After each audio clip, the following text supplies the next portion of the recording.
Hello friends, welcome to Kavithasamayalarai. இன்னைக்கு நம்ம பார்க்க போற ஸ்பெஷல் ரெசிபி ஒரு இன்ட்ரஸ்டிங்கான தோசை ரெசிபி தேங்காய் தோசை கோகனட் தோசை வெள்ளையாப்பம்னு சொல்லுவாங்க. ஒரு பாப்புலரான ஃபெமிலியரான சவுத் இந்தியன் பிரேக்ஃபாஸ்ட் ரெசிபி.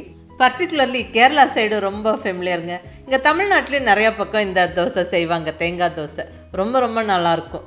ஏன்னா நம்ம மாவு அரைக்கும் போது தேங்காய் சேர்த்து மாவு அரைச்சி அதில் தோசை சேரும். தோசை நல்லா மெத்துன்னு சாஃப்டாக இருக்கும். டேஸ்ட்டும் ரொம்ப நல்லாயிருக்கும். தோசை விரும்பி சாப்பிட்றவங்க கண்டிப்பாக இன்னும் 2 தோசை சேர்த்து தான் சாப்பிடுவாங்க. அந்தளவுக்கு சாஃப்டாக டேஸ்ட்டாக இருக்குங்க. ரொம்ப ஒரு சுலபமான ரெசிபி தான்.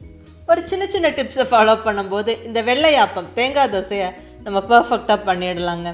இந்த வெள்ளையாப்பமில் இன்னொரு ஸ்பெஷலாக இருக்குங்க. பஞ்சு மாதிரி மெத்துன்னு சாஃப்டாக இருக்கிற இந்த வெள்ளையாப்பம் செய்கிறதுக்கு நம்ம ஆப்ப சோடா ஈஸ்ட் ஈனோ எதுவுமே சேர்க்க வேண்டாம். பக்குவமாக மாவு அரைச்சி நம்ம புளிக்க வச்சு செஞ்சால் போதும். அவ்வளோ நல்லா சாஃப்டாக மெத்துன்னு வரும். அது நீங்கள் ட்ரை பண்ணி பாருங்கள். அப்புறம் இந்த வெள்ளையாப்பம்க்கு எல்லா விதமான சட்னி, சாம்பார், தக்காளி சட்னி, தக்காளி குருமா இதெல்லாம் ரொம்ப நல்லா பொருத்தமாக இருக்கும். சிம்பிளாக தேங்காய் சட்னி வச்சாலும் ரொம்ப நல்லாயிருக்கும். ஸோ ஒரு சிம்பிளான சுவையான தேங்காய் சட்னி ரெசிபியும் உங்களோட ஷேர் பண்ணிக்கிறேன். தோசை பாருங்கள் எவ்வளோ சாஃப்டாக இருக்குது, நல்லா மெத்துன்னு பஞ்சு மாதிரி இருக்குது. இந்த தோசையெல்லாம் என்ன ஸ்பெஷல்னால் இது ஆறுனதுக்கப்புறம் சாப்பிட்றதுக்கும் ரொம்ப நல்லாயிருக்குங்க. ஸோ தோசை டிஃபன் பாக்ஸுக்கு லஞ்ச் பாக்ஸுக்கு எடுத்துகிட்டு போகணுன்னு விருப்பப்படுறவங்க இந்த மாதிரியான தோசை எடுத்துகிட்டு போகலாம். ரொம்ப நல்லாயிருக்கும். ஸோ மிஸ் பண்ணாமல் ட்ரை பண்ணி பாருங்கள். ரொம்ப ஒரு இன்ட்ரெஸ்டிங்கான ரெசிபி. வாங்க ரெசிபி எப்படின்னு பார்க்கலாம். ஃபஸ்ட்டு ஸ்டெப்பாக நம்ம தோசை மாவு அரைக்க அரிசி ஊற வச்சிடலாங்க. நான் இங்கே எடுத்துருக்கிறது பச்சரிசி, ரா ரைஸ். பர்டிகுலர்லி இந்த வெள்ளையாப்பம் செய்கிறதுக்கு ரா ரைஸ் தான் ரொம்ப சூட்டபுளாக இருக்கும். பச்சரிசி சேர்த்து நம்ம அரைக்கும் போது தான் தோசை நல்லா சாஃப்டாக மெத்துன்னு இருக்குங்க. இங்கே 2 டம்ளர் பச்சரிசி சேர்த்துக்கிறேன். அடுத்ததாக 1 டீஸ்பூன் அளவுக்கு வெந்தயம் சேர்த்துடலாம். இதெல்லாம் நல்லா ஒரு 2-3 வாட்டி கழுவிட்டு நம்ம நல்ல தண்ணி விட்டு ஊற வைக்கணும்.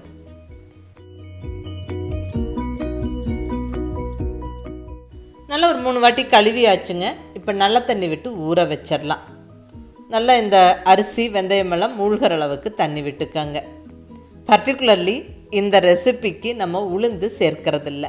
பச்சரிசி, வெந்தயம், அவல், தேங்காய் இது 4 தான் நம்ம சேர்த்து மாவரைக்க போகிறோம். அரிசியும் வெந்தயமும் கழுவி ஊற வச்சிடலாம். மினிமம் ஒரு 3-4 மணி நேரம் ஊறட்டுங்க. ஸோ இது மூடி எடுத்து வச்சிடலாம். இங்கே ஒரு 4 மணி நேரம் கழித்து ஓப்பன் பண்ணுறேன். அரிசி நல்லா ஊறி இருக்குது, அந்த வெந்தயமும் நல்லா ஊறி இருக்குது. ஸோ அரைக்க ரெடி. இப்போ நம்ம அவல் ஊற வச்சிடலாங்க. இங்கே நான் எடுத்துருக்கிறது லேசான அவல், 1 டம்ளர் அளவுக்கு எடுத்துருக்கிறேன். கெட்டி அவலும் எடுத்துக்கலாம். இது லேசான அவல். ஸோ 2 வாட்டி கழுவுனாவே நம்மளுக்கு சாஃப்ட் ஆகிடும். ஒரு 5 நிமிஷத்தில் ஊறி ரெடி ஆயிடுது. ஸோ நான் இங்கே ஒரு 2 வாட்டி கழுவிக்கிறேன். பாருங்கள் அவல் நல்லா சாஃப்டாக ரெடியாக இருக்குது. இங்கே ஊறின அரிசியை தண்ணி வடித்து எடுத்து வச்சுருக்கிறேன். இது கூடவே நம்ம ஊறின அவலும் சேர்த்துடலாம்.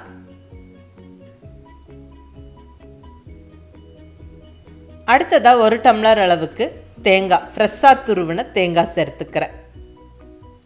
ஸோ இதெல்லாம் நம்ம ஒன்றா சேர்த்தே அரைச்சிடலாம். அரிசி, வெந்தயம், அவல், தேங்காய் எல்லாம் சேர்த்தாச்சு. இப்போ இது நல்லா அரைச்சிடலாங்க. நம்ம எப்பவும் அரைக்கிற இட்லி தோசை மாவை விடவே கொஞ்சம் ஸ்மூத் அண்ட் சாஃப்டாக இருக்கணும் இந்த மாவு. கிரைண்டர்லேயும் அரைக்கலாம், மிக்சிலையும் அரைக்கலாம். அது நம்ம விருப்பம். எனக்கு கிரைண்டர் சௌகரியமாக இருக்கும். நான் கிரைண்டரில் அரைச்சிக்கிறேன். ஸோ ஊற வச்சிருந்த அரிசி வெந்தயத்தோட அவளும் தேங்காயும் ஒன்றா சேர்த்து கிரைண்டரில் அரைச்சிக்கிறேங்க. கொஞ்சம் நல்லா ஸ்மூத்தாக நம்ம மாவு அரைச்சிக்கணும். கொஞ்சமாக தண்ணி விட்டு நல்லா அரைச்சிக்கலாம். மிக்சிலையும் அரைக்கலாங்க. அது இன்னுமே கொஞ்சம் ஃபாஸ்ட்டாகும். விருப்பப்படுறவங்க மிக்சிலையும் அரைச்சிக்கோங்க. இப்போ மாவு அரைச்சாச்சு. நான் இது ஒரு பவுலுக்கு மாற்றிட்டு மூடி எடுத்து வச்சிட்றேன். ஒரு 7-8 மணி நேரம் புளிக்கணுங்க. இப்போ 8 மணி நேரம் ஆச்சு. பாருங்கள் மாவு நல்லா பொங்கி வந்திருக்கு, நல்லா புளிச்சிருக்கு.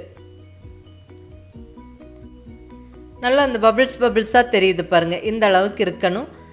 நம்ம ஆப்பத்துக்கு மாவு கொஞ்சம் லூஸாக தாங்க இருக்கணும். ஸோ தேவையான அளவு தண்ணி விட்டு கலந்துக்கங்க. இப்போ மாவுக்கு நம்ம உப்பு சேர்த்துடலாம். தேவையான அளவு உப்பு சேர்த்தாச்சு. நல்லா கலந்து விட்டுருவோம். அவ்வளோதாங்க, நம்மளுக்கு மாவு ரெடி. தோசை ஊற்ற ஸ்டார்ட் பண்ணிடலாங்க. தோசைக்கல் நல்லா சூடாக இருக்கணும். சூடானதுக்கப்புறம் ஸ்டவ்வை மீடியம் ஃப்ளேமில் வச்சுக்கோங்க. நல்ல ஒரு ஃபுல் கரண்டி மாவு எடுத்து ஊற்றி விட்டுருங்க. இதை லேசாக்கி பரப்பி விட வேண்டாம். தோசை சன்னமாக வேண்டாம், கொஞ்சம் ஊத்தப்பம் மாதிரி தான் இருக்கணும். லைட்டாக எண்ணெய் தெளித்து விடுங்க. இப்படி பபிள்ஸாக வந்ததுக்கப்புறமா நம்ம ஒரு மூடியை போட்டு மூடி வச்சிடலாம். நல்லா வெந்து வரட்டும். ஒரு 2 நிமிஷம் அப்படியே விட்டுருங்க, டிஸ்டர்ப் பண்ண வேண்டாம். கீழே ஃப்ரை ஆகிரும், மேலே ஆவியில் வெந்து வந்துடும். பாருங்கள், சூப்பராக தோசை வெந்துருச்சு, நல்ல சாஃப்டாக இருக்குது. இப்போ இதை எடுத்து பரிமாறிடலாம்.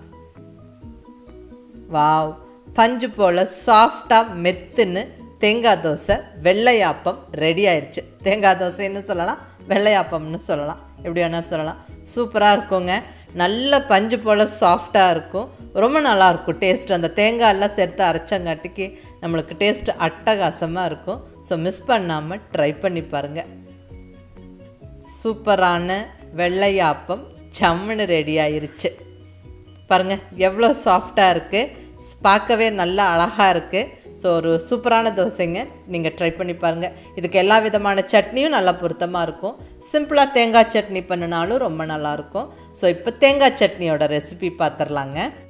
இப்போ இங்கே ஒரு சின்ன கப் அளவுக்கு தேங்காய் துருவல் எடுத்துருக்குறாங்க. அதாவது ஒரு 1/4 மூடி தேங்காவை துருவி எடுத்தாச்சு. ஃப்ரெஷ்ஷாக துருவின தேங்காய், 2 டேபிள் ஸ்பூன் பொட்டுக்கடலை, கூடவே ஒரு சின்ன துண்டு புளி, ஜஸ்ட் ஒரு சின்ன பீஸ், ரொம்ப அதிகமாக சேர்த்துக்க வேண்டாம். அடுத்தது ஒரு 3 பச்சை மிளகாய், தேவையான அளவு உப்பு, கூடவே ஒரு கைப்பிடி கொத்தமல்லி இலை. இந்த கொத்தமல்லி இலை சேர்க்கும்போது டேஸ்ட்டும் நல்லாயிருக்கும், நல்ல வாசனையாக இருக்கும், ஹெல்த்தியானதும் கூட. ஸோ நல்லா கொத்தமல்லி இலையும் சேர்த்தாச்சு. நல்லா கொஞ்சம் தண்ணி விட்டு நல்லா அரைச்சிடலாங்க. பாருங்கள், இந்த அளவுக்கு அரைச்சிக்கணும். அவ்வளோதாங்க, அருமையான தேங்காய் சட்னி ரெடி. இது ஒரு பவுலில் சேர்த்து விட்டு நல்ல ஒரு தாளிப்பு சேர்த்துடலாம். கடுகு, உளுந்தம்பருப்பு, கருவேப்பிலை, வரமிளகாய் போட்டு தாளித்து சட்னி மேலே போட்டாச்சு. அவ்வளோதான், ஜம்முன்னு நம்மளுக்கு சட்னியும் ரெடி ஆகிடுச்சு. இந்த சாஃப்டான தோசைக்கு இந்த தேங்காய் சட்னி நல்லா பொருத்தமாக இருக்கும். ஒரு simple and easy chutney recipe. But இந்த தேங்காய் தோசையோட எல்லா விதமான சட்னி சாம்பாரும் பொருத்தமாக இருக்கும். பர்டிகுலர்லி குருமா எல்லாம் ரொம்ப நல்லாயிருக்கும். நான்வெஜ் பிரியர்களுக்கு நல்ல சிக்கன் மட்டன் குழம்பெல்லாம் இந்த தேங்காய் தோசைக்கு ரொம்ப நல்லா இருக்குங்க. நீங்கள் அதை மிஸ் பண்ணாமல் ட்ரை பண்ணி பாருங்கள். தோசை பாருங்கள் எவ்வளோ சாஃப்டாக இருக்குது, மெத்துன்னு பஞ்சு போல் ஒரு சாஃப்டான தோசை. அதுவும் எந்த விதமான ஆப்பசோடாவோ ஈஸ்ட் ஈனோ எதுவுமே சேர்க்காமல் அழகாக ஜம்முன்னு நம்ம செஞ்சாச்சு. ஸோ ரொம்ப ஒரு ஈஸி சிம்பிள் ரெசிபி தான் இது. மிஸ் பண்ணாமல் ட்ரை பண்ணி பார்த்துட்டு உங்கள் ஃபீட்பேக் சொல்லுங்கள். கண்டிப்பாக எல்லாருக்குமே பிடிக்கும். பிடிச்சிருந்தால் லைக் பண்ணி, ஷேர் பண்ணி, கமெண்ட் பண்ணுங்கள். கவிதா சமையலறை சப்ஸ்கிரைப் பண்ணி என்னுடைய மற்ற ரெசிபிஸும் வீடியோஸும் பாருங்கள். தேங்க்யூ.